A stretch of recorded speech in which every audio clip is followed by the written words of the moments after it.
চলে এলাম একটা পিঠা বানানোর রেসিপি নিয়ে আপনাদের সামনে।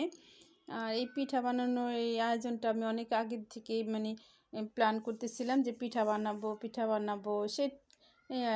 বানানো সেই টোনাটুনি গল্পের মধ্যেও যে চাল আনো, গুড় আনো, তেল আনো, তারপরে লবণ আনো, এই নারকেল আনো, সেই রকম অবস্থা। তো আমি সব কিছু আগে থেকে অ্যারেঞ্জ করে রেখেছিলাম যে পিঠা বানাবো।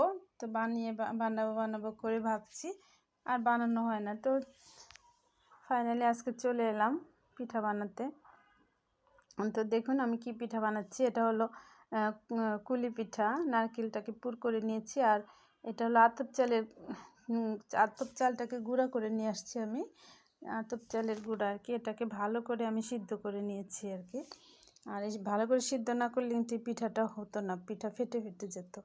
আর এই আটাটা সিদ্ধ করতে প্রচুর সময় লাগে, মাখাতেও অনেক সময় লাগে। আসলে পিঠা বানানো খুব একটা ঝামেলার কাজ, অনেক কষ্টেরও কাজ। এই জন্য মানুষ পিঠা বানাতে চায় না। এখন তো পিঠা রেডিমেডই পাওয়া যায়, রেডিমেড খাওয়া যায়। তো আবদুল্লাহকে আমি বলছিলাম একদিন যে আবদুল্লা, এবার আমি কোনো পিঠা বানাবো না, ভাপা পিঠা তো বানাবোই না। তারপরেও বানিয়েছিলাম একদিন ভাপা পিঠা। যেমন বাইরে গিয়ে তুমি আর আমি পেট ভরে পিঠা কিনে খেয়ে আসবো। বলছি ঠিক আছে।